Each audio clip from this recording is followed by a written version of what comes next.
Thank you, Mr. Griffin. Mr. Plotkin, you're now recognized for 5 minutes to present your oral testimony.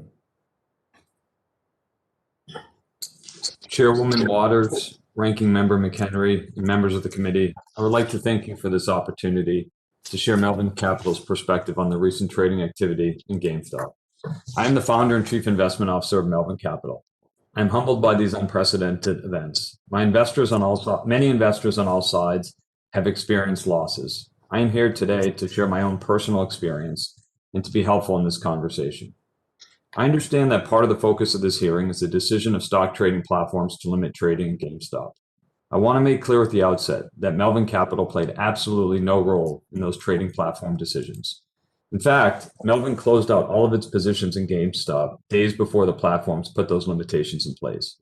Like you, we learned about those limits from news reports. I also want to make clear at the outset that contrary to many reports, Melvin Capital was not bailed out in the midst of these events. Citadel proactively reached out to become a new investor, similar to the investments others make in our fund. It was an opportunity for Citadel to buy low and earn returns for its investors if and when our fund's value went up. To be sure, Melvin was managing through a difficult time, but we always had margin excess and we were not seeking a cash infusion. I am here testifying today far removed from my background. I grew up in a middle-class family in Portland, Maine. I went to a public high school. I studied hard and got into a good college. Upon graduation, I did not have a job. Today, I'm married with 4 children, and my time is spent with my family and on Melvin Capital, which I founded 6 years ago. I named Melvin after my grandfather, who ran a convenience store. I wanted the firm to represent his values, integrity, hard work, taking care of customers and employees, and commitment to excellence. Melvin Capital manages a hedge fund. Investors such as academic institutions, medical research, and other charitable foundations, pension funds, retirees, and others invest with us. We have 36 employees and hundreds of investors, and I feel a personal duty to all of them. Melvin specializes in the consumer and technology sector, including companies like GameStop, AutoZone, and Expedia. Most of our investments are long. In other words, we buy stock in companies that create jobs, grow the economy, and develop new products for consumers. We do this after extensive fundamental research, sometimes literally for years. When our research convinces us that a company will grow relative to expectations, we make a long-term investment. When our research suggests a company will not live up to expectations and its stock price is overvalued, we might short a stock. Like with our long positions, our practice is to short a stock for the long term after extensive research. We also short stocks because when the markets go down, we have a duty to protect our investors' capital. There are laws governing shorting stock, and of course, we always follow them. In addition, it's very important to understand that absolutely none of Melvin's short positions are part of any effort to artificially depress or manipulate downward the price of a stock. Nothing about our short position prevents a company from achieving its objectives. It is just Melvin's view about whether it will.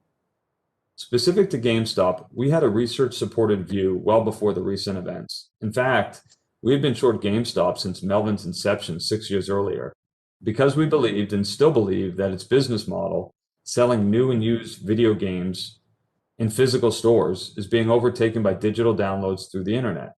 And that trend only accelerated in 2020 when, because of the pandemic, people were downloading video games at home. As a result, the gaming industry had its best year ever, but GameStop had significant losses. In January 2021, a group on Reddit began to make posts about Melvin's specific investments. They took information contained in our SEC filings and encouraged others to trade in the opposite direction. Many of these posts were laced with anti-Semitic slurs directed at me and others. The post said things like, "It's very clear we need a second Holocaust. The Jews can't keep getting away with this." Others sent similarly profane and racist text messages to me. In the frenzy during January, GameStop stock rose from $17 to a peak of $483.